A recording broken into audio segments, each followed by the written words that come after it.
Clouds TV, empowering lives. Then Moses said, naye Moses akasema to him, kwake, if your presence kama uwepo wako does not go with us, haitaenda pamoja nasi, do not send us up usitutume from here. kutoka hapa. That the presence of God, Kama uwepo wako if it does not move haitaondoka with us, pamoja nasi, we are not ready to move. hatuko tayari kuondoka. Seeking the presence of God, Tafuta uwepo wa Bwana it is the main thing that you need to have, ni jambo moja la muhimu unapaswa kuwa because nalo. it makes you, Inahitaji wewe, it makes you to be successful, itakufanya upate kufaulu. because you cannot win in a single battle Hawezi shida vita zozote zile without God being involved. bila Mungu kuwa pamoja nawe. Your God must be involved Lazima Mungu wako awe pamoja in nawe. whatever that you endeavor to do, Kile chochote unachopanga in kufanya, whatever that you do, kile chochote unachofanya, wherever you go. mahali popote utakapokwenda, Without God, bila Mungu you cannot be successful. hawezi faulu. So Moses, Nao Mose he had this knowledge akawa na hekima hii that without God, ya kwamba bila Mungu you cannot make it. hawezi kufaulu. Without God, Bila Mungu you cannot go anywhere. hawezi enda popote. It says in verse number 16, Mstari wake wa 16, how will anyone itawezaje mtu know that you are pleased with us ya kwamba inakupendeza, tunakupendeza wewe and with you na pamoja na wewe and with your people, na pamoja na watu wako, unless you go with us? kwa lazima uende pamoja nasi. The people that you are telling us to go and lead, Watu ambao unaniambia nini nikawaongoze, they will not trust us. hawatatuamini sisi, They will not see that you are the one hawataona kama ni wewe who sent us. ambaye umetutuma sisi. When you want to succeed, Ukitaka kufaulu kuwa kama shahidi, at times challenges wakati come. mwingine The challenges will come, mambo yatakuja mangumu, and when these challenges na come, mambo haya mangumu yakija, in the challenges, katika mambo mangumu, that is when you know, hapo ndipo utajua and that is when the people you have ni kwamba wale watu will unaopamoja know the kind of a God that you have, watajua Mungu uliye naye. because that is when you are in your Gethsemane. Gethsemane yako, That is the crushing time, hiyo ndio wakati wa kung'eng'ana the kwako, time that you feel you are grounded, wakati ambapo utasikia ya kwamba uko the chini, time that you feel you need some authorities from somewhere to assist mahali you. unahitaji nguvu zilizo juu zikufanyie That kazi. is the time that you feel that you are alone in the desert. Hapo ndipo utasikia kwamba uko peke yako jangwani. That is the time that you feel the presence of God is needed more than ever. Hapo ndipo utahitaji uwepo wa Bwana, utahitajika kuliko When pombe. Moses was given this responsibility, Na Musa akapatiwa majukumu haya, he was given a responsibility to move, akapewa majukumu ya kuondoka, to start a move, kuanza kusafari, a move that was not understood by anybody, safari ambayo haikueleweka na mtu yoyote. because they were told of a land that they had not seen. Ni waliambiliwa nchi ambao hawajaishi. 400 years they were out of this land. Miaka 400,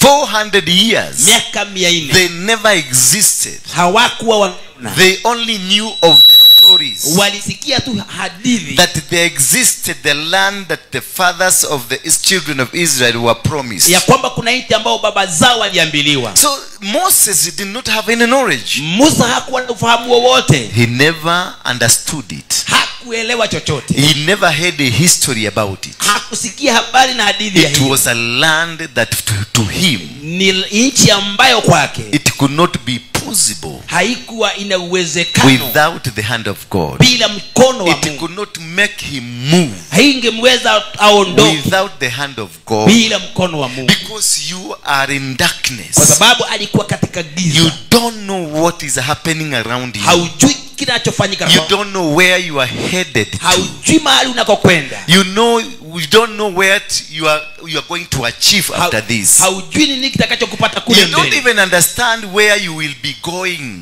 haujui hata mahali unakokwenda, because it is a land that you don't know. ni nchi ambao hauijui, It's a land that you've never been to. ni nchi ambao haujaiingia. What you have is some small histories. Ni historia tu kidogo ulionayo. So Moses, when he was told Wakati Musa alipoambiwa that now take my children kwamba sasa chukua wana to wangu the land I promised your forefathers, ya kwamba nchi ambayo niliapia baba zenu, that I promised them, niliwahaidia that I will take you back to the land that you belong to. ya kwamba nitawapeleka kule nchi mliokuwa naishi. And this time has come. Na sasa wakati umewadia. And this time is 413 years. Na hiyo miaka ni miaka 413. Those are about 4 generations. Ni kama generation 4. And in these generations they had lost the memory of what they used to be, Na hizi vizazi walikuwa wamepoteza fahamu because they never grew in their land, they grew in a foreign land. Hawakuwa wakiwa katika nchi yao, walikuwa wakiwa katika nchi In ya the kigeni. land of the Egyptians, Nchi ya wa the Misri. land they were taken as slaves, Nchi ambao walichukua kama watumwa. the land that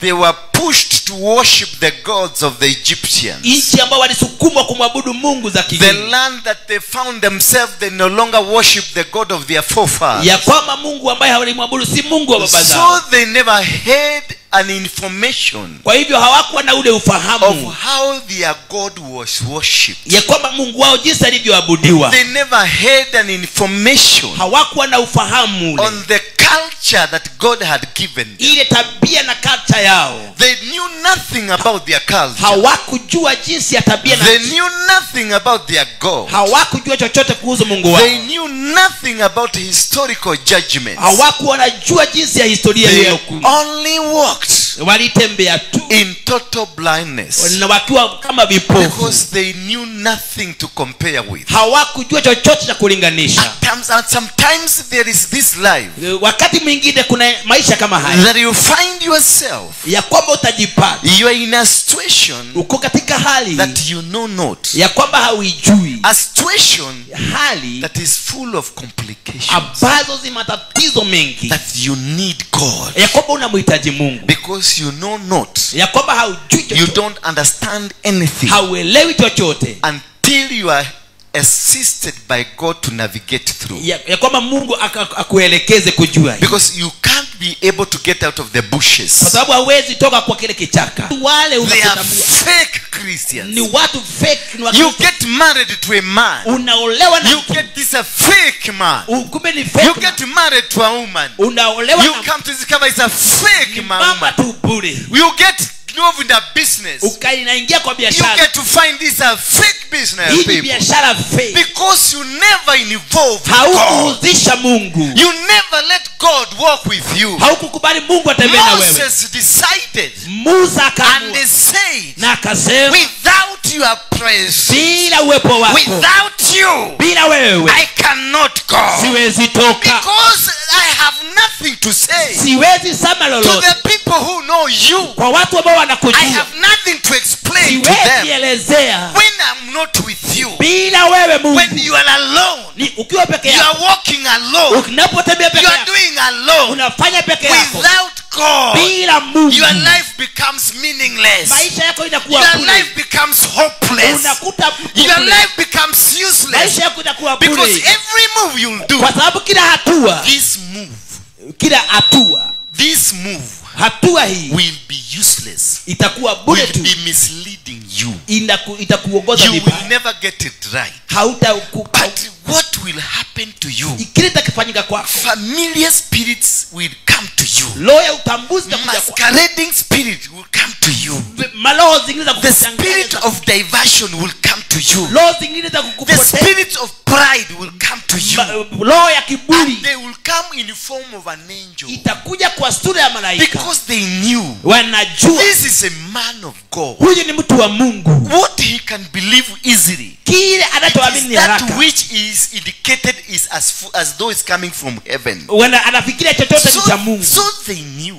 Wakajua Before I was born, kabla sijazaliwa God had marked me. Mungu I alinitambua, had been consecrated nikawa and nimeteuliwa, anointed nikapakwa to become a prophet niwe nabii unto the the nation. kwa mataifa. But Lucifer Naye shetani had a different idea. akona mpango tofauti. This man, Mtu huyu he will not do the work of God, hatafanya kazi ya Mungu, but do my work atafanya kazi to yangu destroy the kingdom of heaven. kuharibu ufalme wa But Mungu. how will we be able to catch him? Tutaweza kuingia hivyo wapi? How will we be able to get hold of him? Tutashika hiyo namna gani? They knew the best thing Wanajua kitu is kizuri. to make him become a mungiki.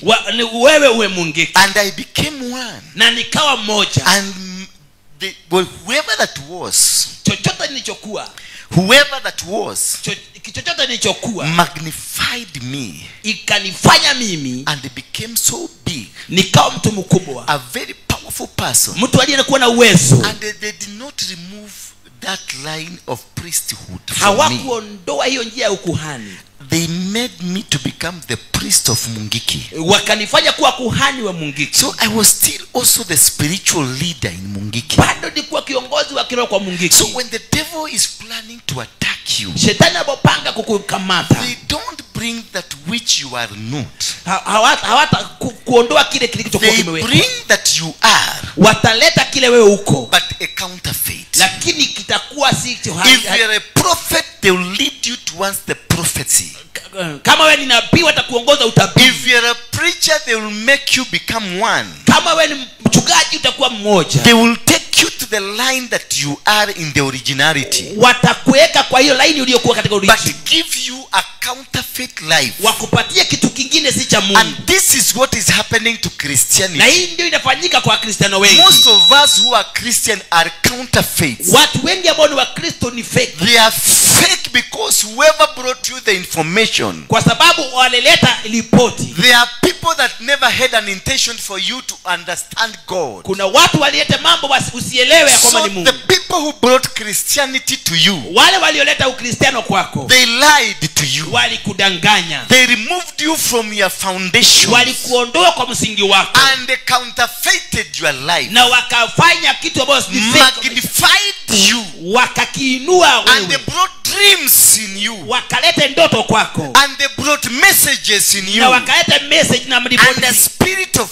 pride na roho ya kiburi ndani that yako nobody can speak to ya you. kwamba hakuna mtu You anazungumzia wewe. only act what you think is right. Unataka kufanya kile You unafikiria can never be told. ya kwamba huwezi You ambiwa, can never be guided. hauwezi You elekezwa, can never be taught. hauwezi You fundishwa, can never be guided. hauwezi You elekezwa, can never be advised, hauwezi. because you are a know-it-all. Wewe ni wewe, unajua You chote, know everything. unajua kila kitu. You know Jesus died on the cross, Unajua Yesu alikufa and msalabani therefore everything has na come. mambo yote You imeenda. know Jesus was crucified, Unajua Yesu alisulubishwa. therefore I don't need to learn the word, Sitaki kusoma neno. because Jesus died, Yesu alikufa. and because Jesus was the word, Yesu I alikufa. am the word. Mimi ni peke yangu. Therefore nothing can be taught. Hakuna naweza And fundishwa. from then, Na kutoka hapo the burden of looking for God na ule mzigo wa kutafuta Mungu was removed from us. inaondolewa kwako. Instead, a burden of looking for miracles Badala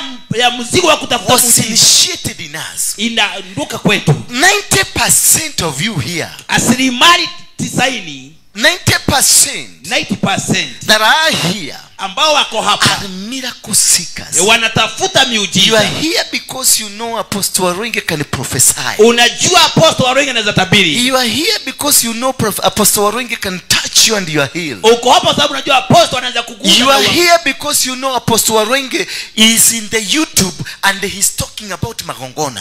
Uko hapa sababu unajua Apostle yuko kwa You YouTube. are not here because of the essence of looking for God. Hauko hapa kwa sababu ya ile moyo wa kumtafuta You Mungu. did not come here because you want to worship God. Hauko hapa kwa sababu ya kumwabudu Mungu. You came here because of what you want to get from God. Unataka uko hapa sababu ya kile Mungu anataka And kukua. that is the counterfeit life you are living. Na hiyo ndio maisha fake A unaoishi. life that does not appear to be anything on you. Na ndio maisha ambayo inakufanya A life that does not benefit you na at ni all. maisha ambayo haiwezi kuletea faida. Because you are just but a miracle seeker. Wewe tu ni mtu wa kutafuta You miujiza. don't look for God. Hautafuti Mungu. Because you don't know to seek for the kingdom. Hautafuti Mungu falme wake. You've become become a religious person. Unakuta mtu kuwa mtu wa dini tu. You are just a religious person. Wewe tu ni mtu wa dini. There is nothing that you know about God. Hakuna chochote unajua kuhusu Mungu. Because a religious person does not know God. Mtu wa dini hajui Mungu. They know the man of God. Wanajua mtu wa Mungu. And the woman behind the man of God. Na yule mwanamke ako nyuma ya mtumishi wa Mungu. And that is where you will find a photograph of a man of God. Utaona picha ya mtumishi wa Mungu. And the wife behind. Na mke wake nyuma. Or you are behind the wife in front. Ama uko nyuma ya mke wako. Nowadays it's the wives that are in front. Siku hizi ni mke yuko mbele. And the man behind. Na mume yuko nyuma. And the wazungu say. Na wazungu wanasema. The woman behind this man. This successful man. Mwanamke aliye nyuma ya mwanamume. But now it has become the man behind this successful woman. Sasa mume ndiye ako nyuma ya mke. Because you are living a counterfeited life. Unaishi maisha ambayo ni fake. Life does not exist. Maisha ambayo haiendelei. Life does not take you anywhere. Maisha ambayo ikupeleka popote. Life that does not have a foundation. Maisha ambayo haina msingi. Life that does not have roots. Maisha ambayo haina mizizi. A Christianity that is completely fake. Kristiano ambao ni fake. The Christianity that does not understand Jesus never brought religion. Kristiano ambao hamjui Yesu aliyeta wokovu. Because Jesus never preached religion a single day. Yesu hakuhubiri dini siku hata moja. Jesus never brought a word called religion any single day. Yesu hakuleta dini popote. Every move of Jesus was about the kingdom. Kila hatua ya Yesu ni wokovu. Not wokovu, it's about kingdom. Ni habari za ufalme. He spoke about kingdom. Aliongea juu ya ufalme. It is in only one line or two he spoke about salvation. Ni line moja mbili zimezungumza juu ya wokovu. But the entire Bible, na Bible ingine, wherever he went, mahali popote alienda, he spoke about the kingdom. Alifundisha habari ya ufalme. He spoke about the kingdom of his father. Alihubiri habari ya ufalme wa Baba. He spoke about the kingdom from heaven. Alihubiri habari ya ufalme wa mbinguni. And even he trained us how to worship God. Alifundisha jinsi ya kumwabudu Mungu. That's hallowed be thy name. Hallowed be thy name. Baba wetu wa mbinguni.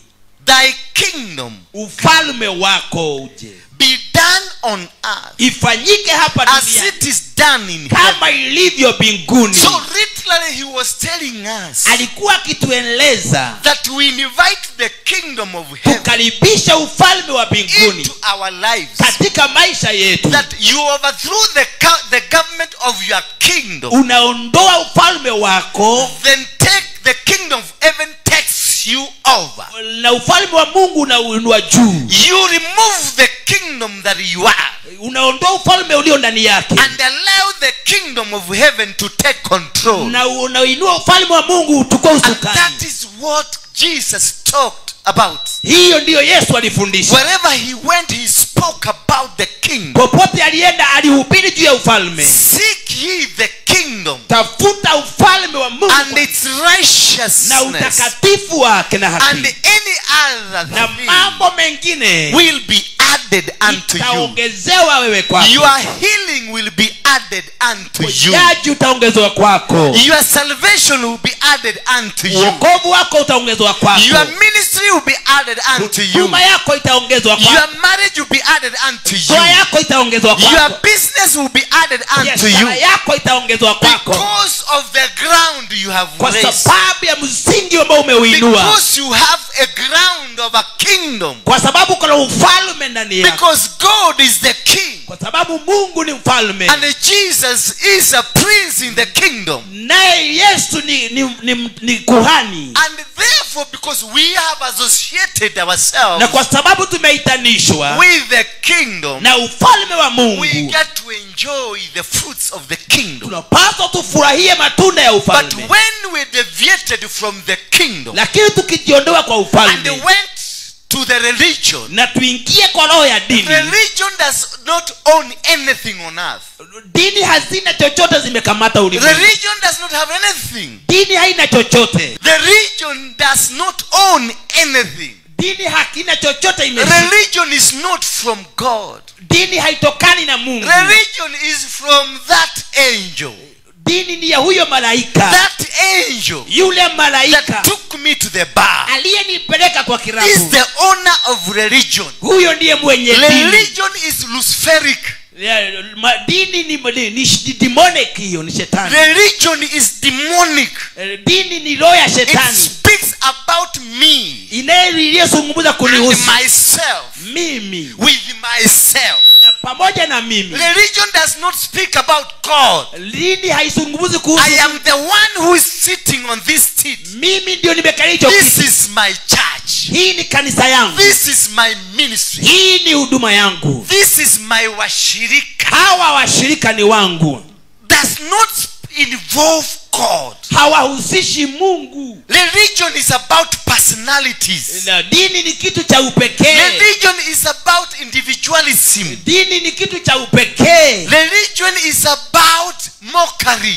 Dini ni kitu ambayo ni ya It does not involve haihusishi God in anything. kwa Mungu kwa chochote. It does not invite Haikaribishi the kingdom ufalme of heaven. ufalme wa mbinguni. Because if you invited the kingdom of heaven ukikaribisha ufalme wa in mbingu the religion, katika dini, the religion will fall. dini itaanguka. Because religion Kwa sababu dini does not have a foundation. haina msingi.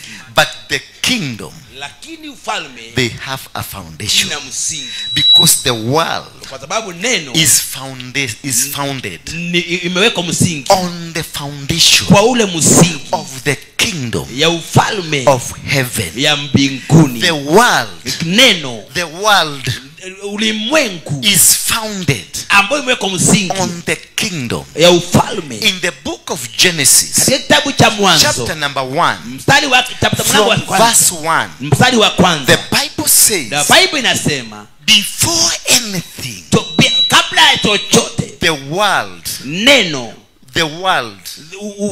dunia, the earth ulimwengu was formless. haikuwa na chochote. There was nothing. Haikuwa na chochote. So when God, and the earth was without form Ulimwengu ulikuwa form and was void, haikuwa na chochote. and the darkness was upon the face of the deep, Na giza ilifunika and ulimwengu. the Spirit of God moved upon the face of the Na waters. Roho wa Mungu alitembea juu ya maji. Verse 3. Mstari wa 3. And God said, let there be light. Na Mungu akasema na kuwe na nuru. And there was light. Na mwanga ukawa. 4 please, quickly. Mstari wa 4. And 4 please. Namba 4. And God saw the light, Na Mungu akaona mwangaza. that it was good. Ilikuwa bora. And God divided the light from the darkness. Na Mungu akatenganisha nuru na giza. That was when the kingdom of heaven was created. Hapo ndipo ufalme wa mbinguni ulipoundwa. When the light and darkness were separated. Wakati nuru na giza zilipotenganishwa. So the moon and the star were given a government of the night. Mwezi na nyota zikapatiwa nguvu. And the sun was given a government of the day. Na jua ikapatiwa And sehemu ya from mchana. then we started counting seasons and times. Na tukaanza Because kuhesabu there nyakati. became light day. Ikawa nuru na siku ikaja. And there became night. Na ukaja usiku. Darkness that was night. Na usiku kukawa ni giza. It became the first time days were started, they were counted. Ikawa ni wakati wa kwanza siku zilianza kuhesabiwa. Because after sleeping they will wake up in the morning. Walipokulala kuna kuamka asubuhi. And they will say yesterday. Na kusema jana. And they will say today. Na kusema leo. And they will say tomorrow. Na kusema kesho. So a structure of government started forming. Ufalme ukaanza kujiweka. Because kingdom, ufalme, is based imewekwa on days and nights. Na usiku na mchana. And therefore days and nights, usiku na mchana, they will form seasons. Ikaanza nyakati zikatengeneza times. Na wakati. And therefore when we have seasons and times, tukiwa na nyakati God created a platform. Mungu akatengeneza of how to speak to you. Jinsi ya kuongea na wewe. Or how to make you become. Na kuanza. And the verse number 5. Mstari wake wa 5. And God called the light day.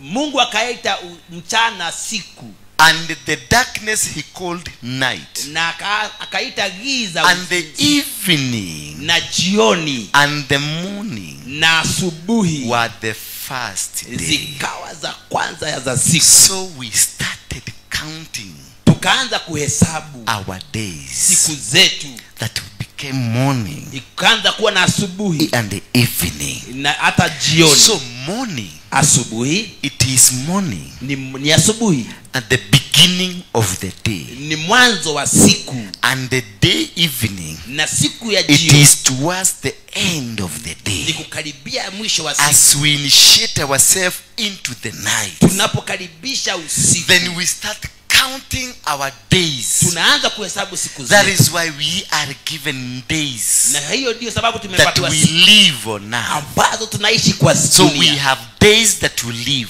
Kuna siku za kuishi. Methuselah lived 900 years. Methuselah aliishi miaka 900. People like Abraham, they lived longer. Abrahamu akaishi miaka But mingi. as we continue to remove ourselves from the kingdom, Tulipojiondoa kwa ufalme wa Mungu, the days to live started being minimized, siku za kuanza kuishi zikaanza kupunguka, and our days were reduced na siku zetu zikapunguzwa. to now 70 years, Sasa ni miaka 70, to now 50 years, kuna miaka to 50, now 30 years, kuna miaka zingine to 30, 20 hata years, miaka to 20, 10 hata years, miaka to 10, 5 hata years, miaka to 5, 1 year, mpaka mwaka to moja, 1 day, siku moja, to 0 day. hata tu 0 Because days. some are dying Wengine wanakufa before experiencing a day. bila hata kuona siku. Because that is the characteristic Hizo ndizo tabia, of religion. tabia za dini. Religion does not take you to God. Dini hakikupeleke kwa Mungu, It removes you away from God. inakuondoa kwa Mungu. And therefore Moses knew Hapo ndipo Musa alijua that without the government of God helping me, bila ufalme wa Mungu kunisaidia, without the government of heaven backing me up, bila ufalme wa Mungu kunipatia, I cannot succeed. siwezi faulu. In the same book of Exodus 33:15 to 16, Hicho kitabu cha Kutoka 33 verse 16, the Bible says, mstari wa 16, Biblia how inasema, will anyone know? How will anyone know? watu watajua namna gani? How will anyone know? He was asking for indicators of the government. Akasema kama nitaongoza ufalme, How will anyone know? watu watajua namna gani?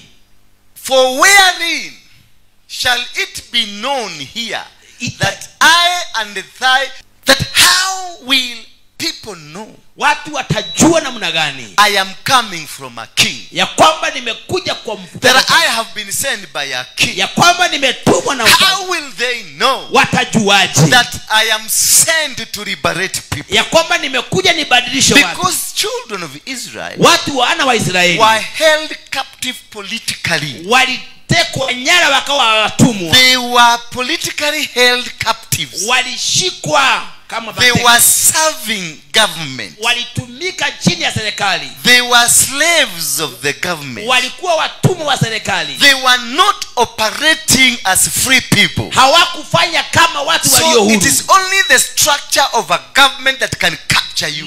Ni serikali tu waliokuwa So wanaifanyia by kazi. what shall it be known Itajulikana namna gani I and your people mimi na watu wako have found favor in your ya sight? kwamba tumepata kibali mbele How zako? will the people of the world Watu wa dunia watajua namna know gani that you have sent me? ya kwamba umenituma mimi? How will the people of the world Watu wa ulimwengu recognize the presence of your kingdom? watatabua uwepo wako namna So he gani? was trying to argue with God. Musa akaagyu na Mungu, Now that you are sending me ndiyo kweli umenituma go to your people, niende kwa watu wako, what will I tell them? nitawaambia namna How gani? will I tell them? Nitawaambia namna gani Because these people ya kwamba hawa watu are religious ni people. watu wa dini, They are no longer worshiping you. ya kwamba hawakuabudu They are wewe, worshiping idols. wanaabudu miungu za Because kigeni. religion Roho ya dini brings idol worshiping. inaleta dini, roho ya Religion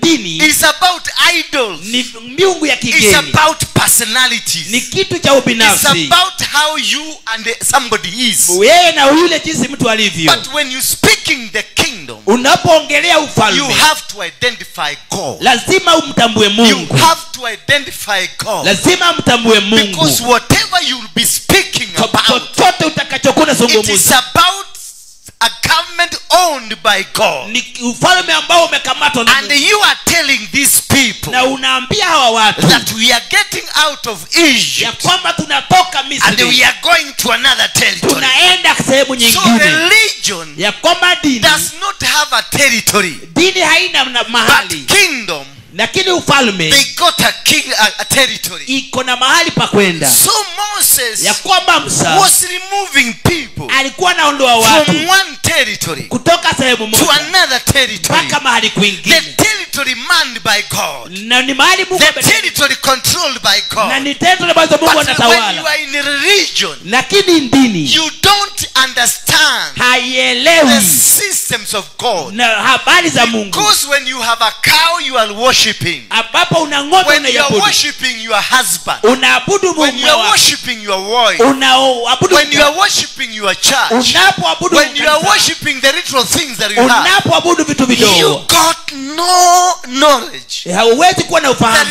There is somebody else who owns you. ya kwamba kuna mtu mwingine You anayekuona. don't understand Hauwezi the elewa management of the earth. mipango ya So ulimwengu. you will worship that house you build. Utaabudu hiyo You will nyumba, worship those children of yours. utaabudu wana You hao, will worship that mother of yours. utaabudu You will mama, worship that father of yours. utaabudu baba yako. Only to come and realize Utakuja there kuja- is something bigger kuna kitu kikubwa and powerful na ina uwezo than that which you are na controlling. ambayo inakutambua na When unakuongoza. you have government of heaven, Ukiwa na ufalme wa mbinguni, you have a belonging. una kitu cha You kujivunia. have a home.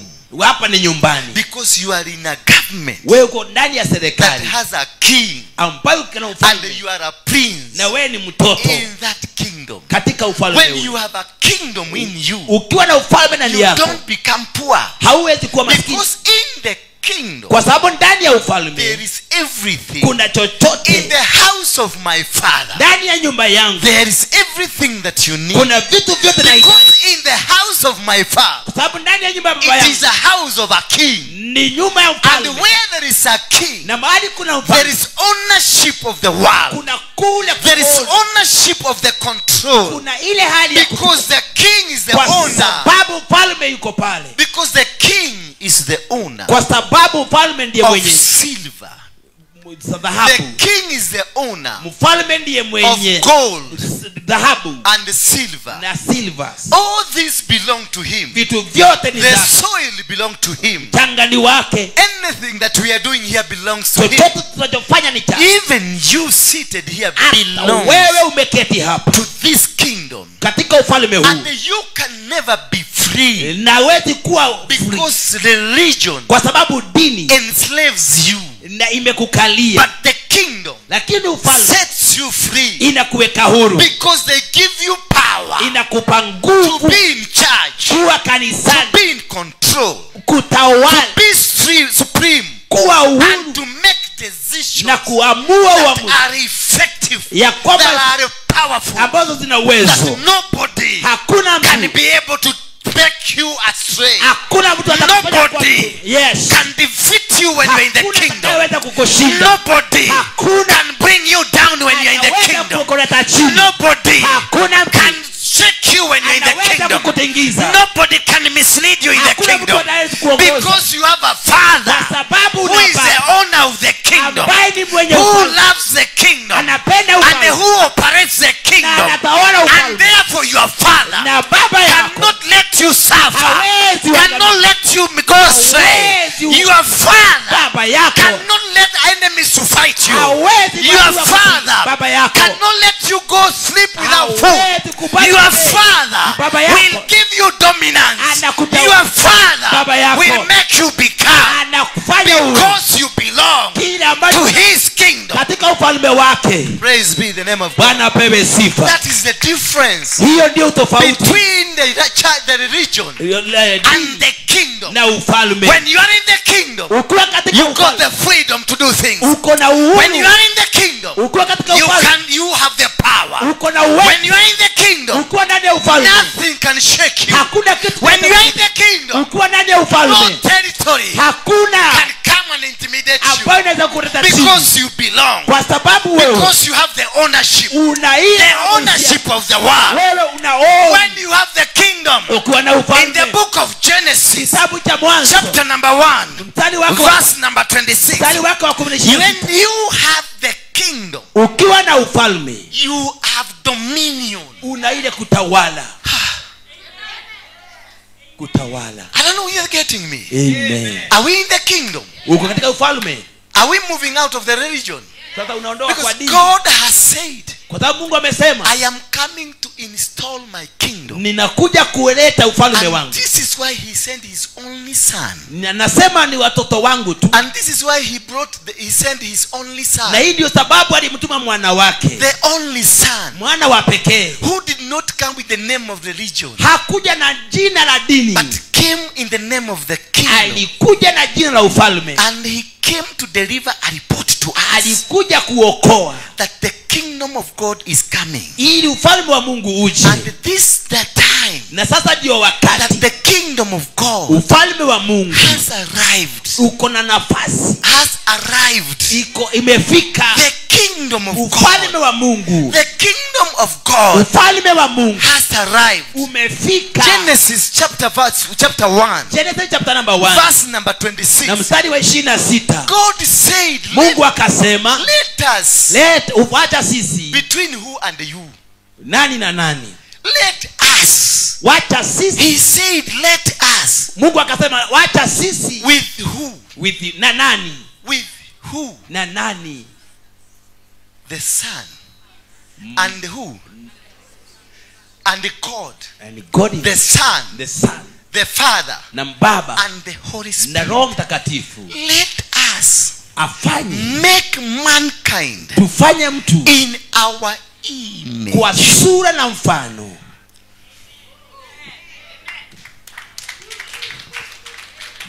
Let us. Wacha sisi. Jesus. Yesu.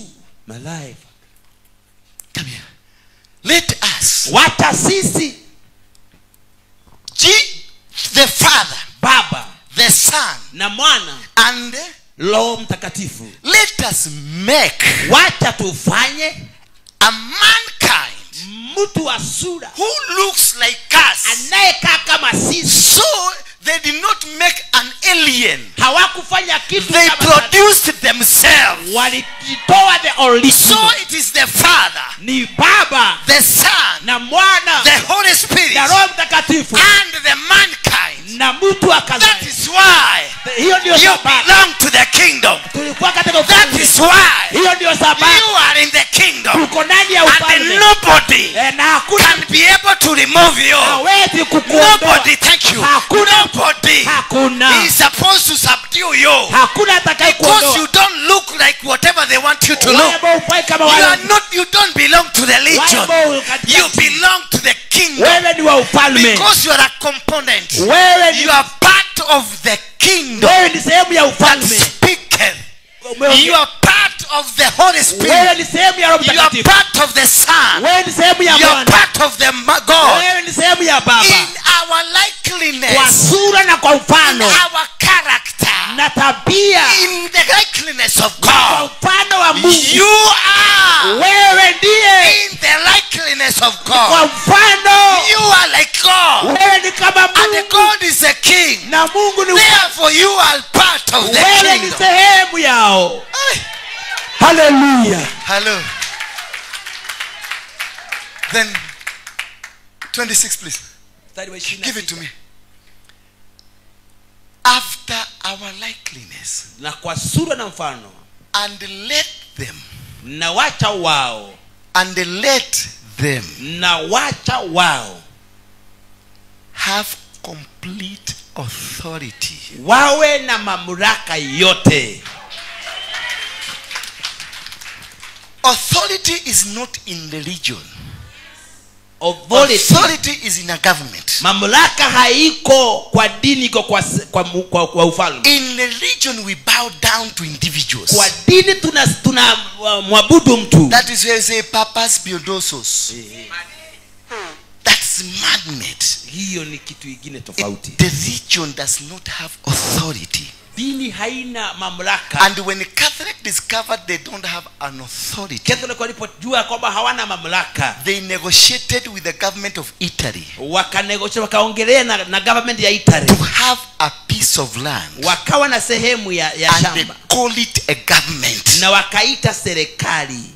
You the Protestants Nyinyi watu wa who dini came out of Catholics, mlitoka kwa kanisa. why don't you see these people tricked you? Kwa nini hamuoni hawa watu waliwadanganya? Because they negotiated with Italy. Walikubaliana na watu wa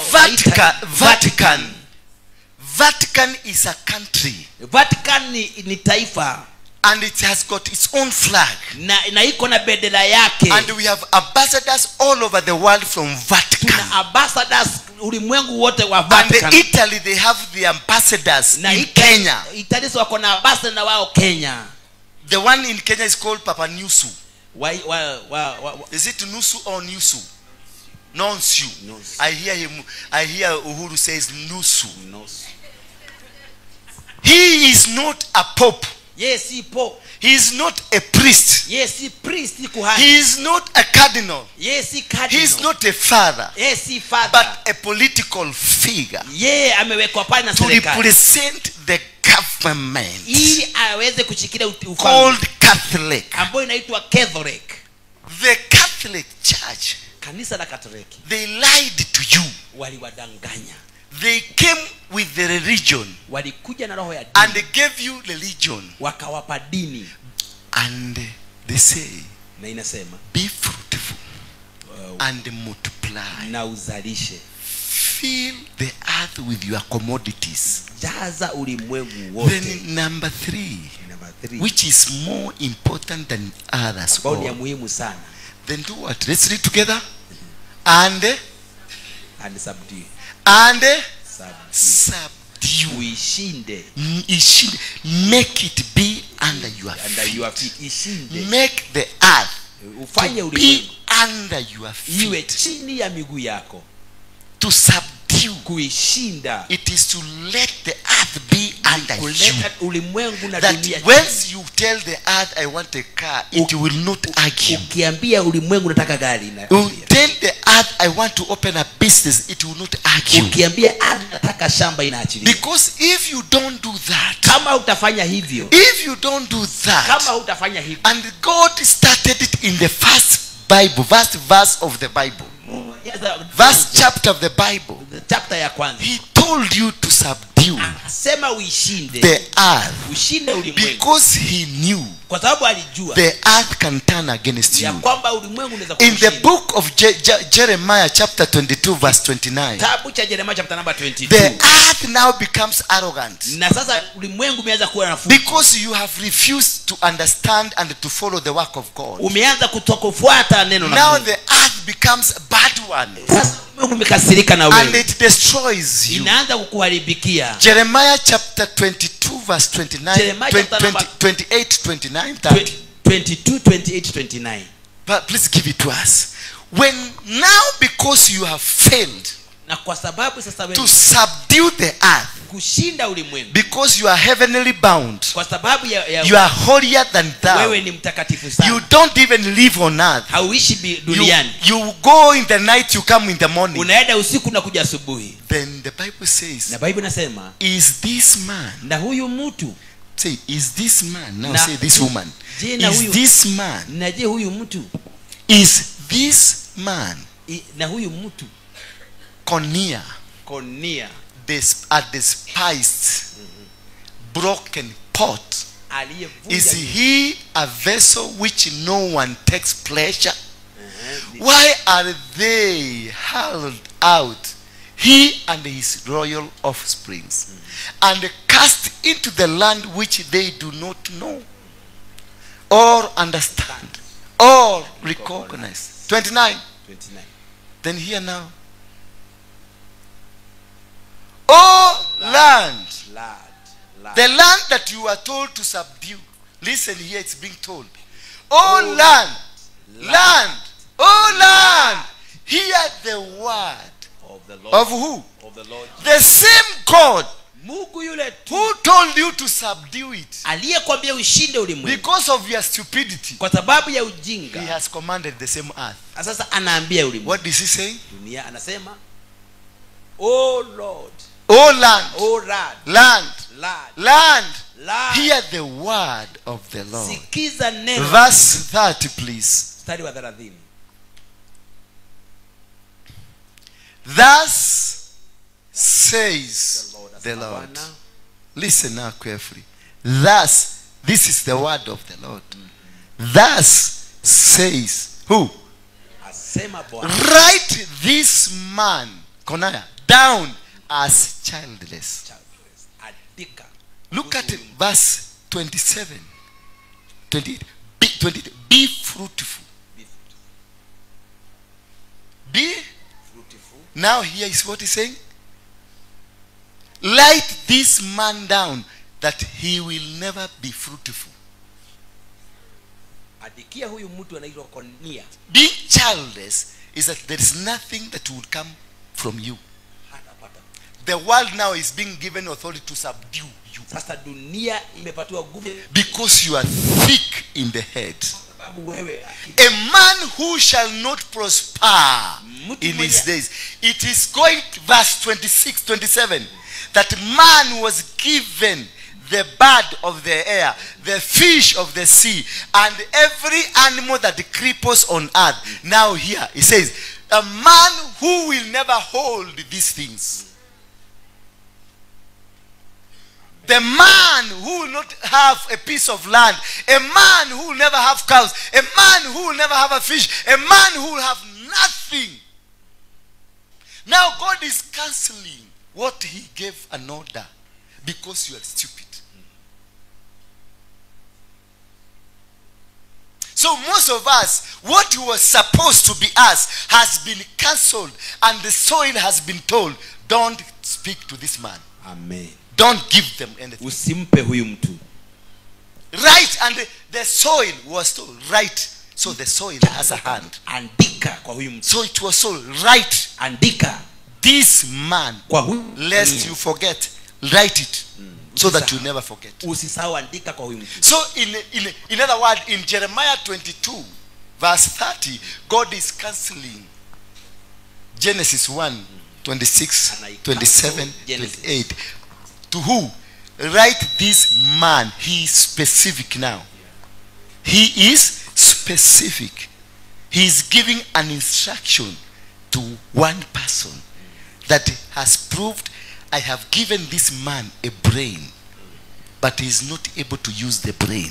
Nimempa mtu akili. I have given this man a body, but he is not able to use the body. I have given this man capacity to do, but he is not able to do what I have given him. So what? Cancel. Ondoa hiyo ya 29 na 6. Cancel. Sasa ondoa. Let him die. Wacha afe. Rise on your 2 feet. Simama na miguu yako.